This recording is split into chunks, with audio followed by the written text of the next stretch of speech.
Episode की शुरुआत dinner time से होती है, जहां आराटा नोटिस करता है कि सेहा खाना नहीं खा रही और किसी गहरी सोच में डूबी हुई है। डिनर के बाद भी वो उसी के बारे में सोच रहा था। फिर वो सेहा से मिलता है, लेकिन क्योंकि वो बहुत शांत थी, आराटा बोलता है, अगर तुम्हें किसी चीज की टेंशन है तो मुझसे कह सकती हो, आखिर मैं तुम्हारा बड़ा भाई जो हो। ये कहते हुए वो थोड़ा ऑकवर्ड महसूस करता है। दूसरी तरफ ये सुनकर सेहा मुस्कुराती है और कहती है, लग रहा है तुम बातों में बह रहे हो। इसके बाद हमें दिखाया जाता है कि सेहा एक गेम खेलना चाहती थी और आराटा को समझ नहीं आता कि वो ऐसा क्यों चाह रही है, लेकिन फिर वो अंदाज़ा लगाता है कि शायद उसने ये चीज़ अमेज़न से मंगवाई होगी और अब उसे समझ नहीं आ रहा कि उसे आगे क्या करना चाहिए।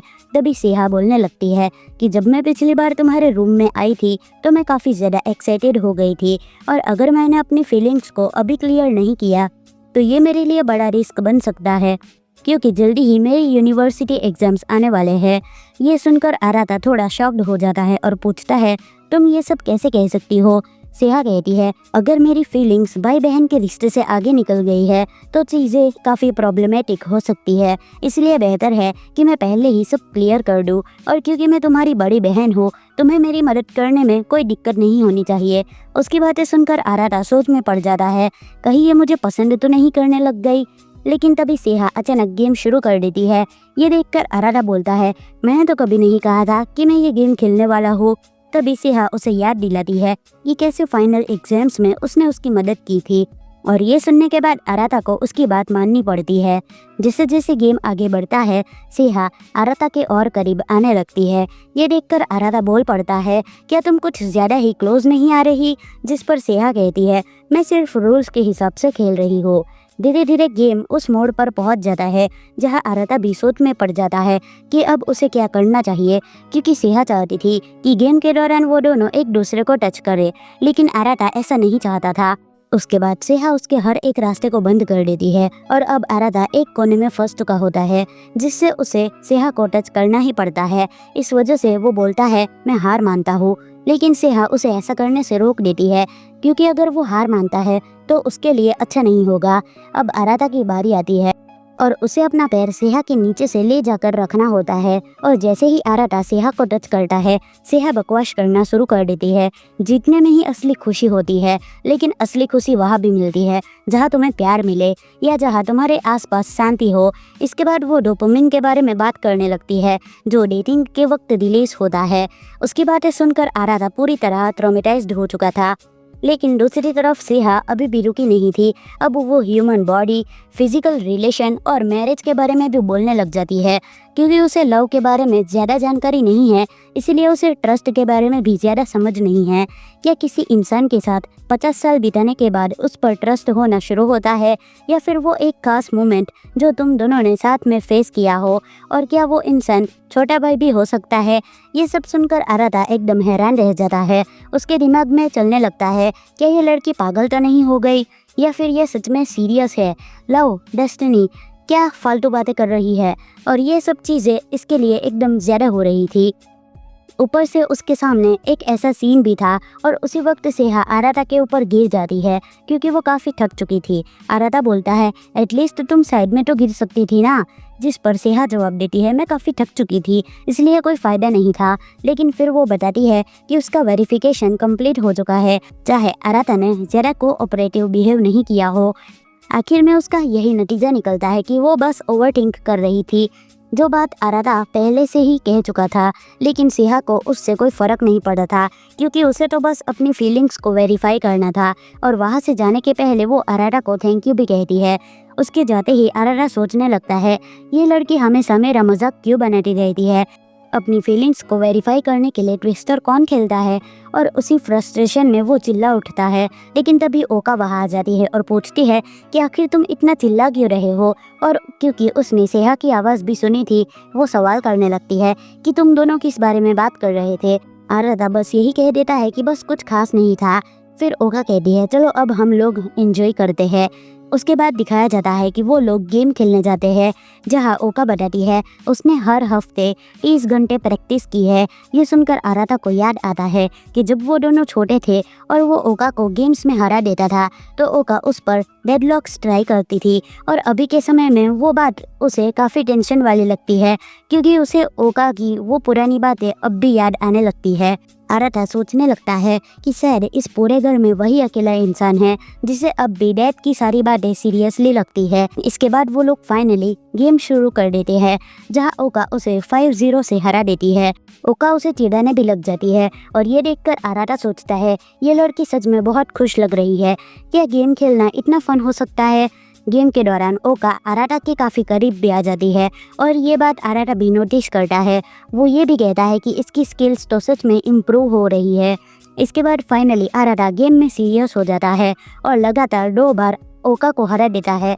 ये देखकर ओका काफ़ी गुस्से में आ जाती है और दोबारा उसे डेडलॉक्स में फंसा देती है और वो कहती है अगर तुम हार मानोगे तभी मैं तुम्हें छोड़ूंगी। आराटा भी जवाब देता है कि हाँ मैं हार मानता हूँ। इस दौरान भी आराटा के दिमाग में वही चल रहा था कि वो लोग कितने ज़्यादा करीब है, और फिर अचानक वो ओका को पकड़कर 3 डाउन कर देता है और ये करते ही उसे फ़ौरन इसका एहसास हो जाता है और आराटा को डर लग रहा था कि कहीं ओका उसे फिर से पीटने न लग जाए। लेकिन तभी ओका बोलती है देखने से लग रहा है कि तुम अब बड़े हो चुके हो। आराटा को समझ नहीं आता कि उसने ऐसा क्यों कहा। फिर ओका वहाँ से चली जाती है और बाहर निकलने के बाद भी वो खुद काफ़ी ज़्यादा शर्माने लगती है और वो बड़बड़ाती है ऐसे फालतू टाइम में कौन बड़ा भाई बनने की कोशिश करता है। दूसरी तरफ आराटा भी कंफ्यूज्ड था। उसे बिल्कुल समझ नहीं आ रहा था कि उसने ऐसा क्यों कहा और किया क्या। इन सब चीज़ों के बारे में सोचकर वो फ्रस्ट्रेशन में ज़ोर से चिल्ला देता है और वहाँ से चला जाता है।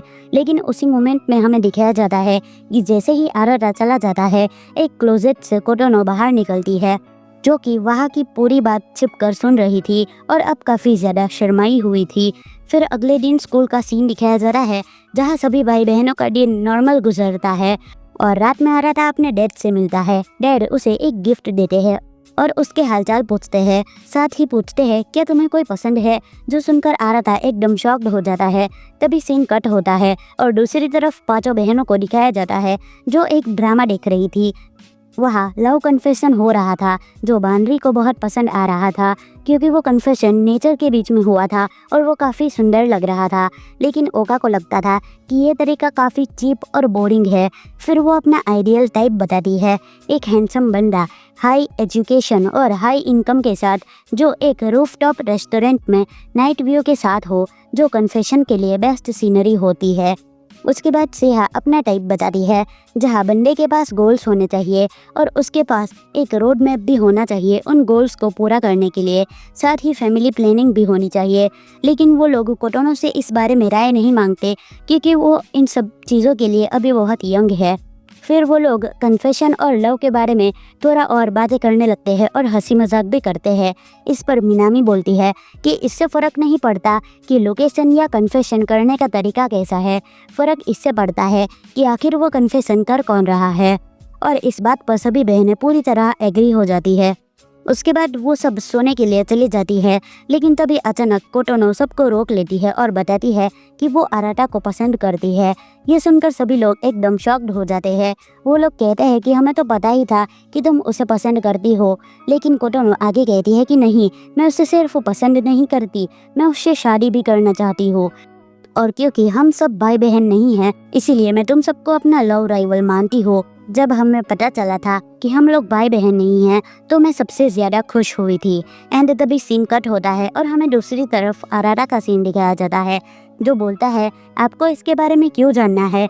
जिस पर उसके डैड कहते हैं क्योंकि तुम शियोंजी फैमिली के बड़े बेटे हो और कितना भी स्ट्रॉन्ग बंदा क्यों ना हो, कभी ना कभी किसी लड़की को पसंद तो करेगा ही। आराटा पूछता है आपने मॉम से शादी क्यों की थी। उसके डैड जवाब देते हैं लुक्स के ऊपर, लेकिन फिर असली वजह बताते हैं। उसकी माँ बहुत स्ट्रांग और साथ ही सनलाइट जैसी जेंटल वुमन थी, जो उसके जैसे वीक पर्सन के लिए एकदम फिट थी। फिर वो पूछते हैं क्या तुम्हें रूममेट के प्रॉमिस के बारे में अभी याद है। जिस पर आराटा कहता है हाँ, आपने कहा था कि जब हम बड़े हो जाएंगे, तब आप हमें वो चीज़ दिखाओगे जो दूसरी दुनिया का एंट्रेंस है। फिर वो कहता है कि मैं तुम्हें बताऊंगा कि मैं तुम्हें कैसे मिलूंगा। जिस पर आराटा कहता है हाँ, आपने कहा था कि जब हम बड़े हो जाएंगे तब आप हमें वो चीज़ दिखाओगे जो दूसरी दुनिया का एंट्रेंस है। आराधा अपने डैड की तारीफ करने लग जाता है क्योंकि वो काफ़ी स्मार्ट है। साथ ही उन्होंने जो टाइमिंग चुनी थी वो भी बहुत बढ़िया थी। आराधा कहता है कि चाहे कुछ भी हो जाए वो अपने सभी भाई बहनों की हमेशा रक्षा करेगा ताकि उनका घर खुशहाल बना रहे। इसके बाद वो वहाँ से चला जाता है। उसका फादर अपनी वाइफ की फ़ोटो देखते हुए बोलते हैं उसकी जो जजमेंट थी वो बिल्कुल भी गलत नहीं थी। तभी सीन कट होता है और हमें एक रहस्यमय सीन दिखाया जाता है जहाँ एक लेटर पढ़ा जा रहा होता है और बैकग्राउंड में एक बच्ची दिखाई देती है। उस लेटर में लिखा था, डियर सिबलिंग्स, तुम लोग कैसे हो? आशा करती हूँ कि तुम सभी लोग अच्छे होंगे। दूसरी तरफ वो बच्ची एक कब्र बना रही होती है। उसकी मेड उसकी तारीफ करती है कि नए कपड़ों में वो बहुत अच्छी लग रही है। वैसे भी उस साल का वो समय फिर से आ चुका था जब कब्र देखने जाया जाता था। लेटर में आगे लिखा था कि उन सभी चीज़ों को याद करके मैं काफ़ी खुश हूँ कि मैं रो पा रही हूँ। पर तभी वहाँ पे उस बच्ची के फादर भी आ जाते हैं जो कि कोई और नहीं आराधा था। उस लेटर में लिखा था, तुम लोगों की जो स्माइल है वही मेरे लिए एक ट्रेजर की तरह है। एंड उसी मोमेंट में उस लड़की की मदर भी वहाँ पर आ जाती है जिसका कि हमें सिर्फ हाफ फेस दिखाया जाता है एंड बैक दिखाया जाता है। एंड लेटर में आखिर में ये लिखा था कि मैं तुम सबको प्यार करती हूँ फ्रॉम योर सिबलिंग्स। और इसी के साथ ये एपिसोड यहीं पर ख़त्म होता है। तो आपको ये एपिसोड कैसा लगा मुझे कमेंट में ज़रूर बताना। अगर वीडियो अच्छी लगी हो तो इसे लाइक कर देना, चैनल पर नए हो तो सब्सक्राइब कर देना। मिलते हैं नेक्स्ट वीडियो में। बाय।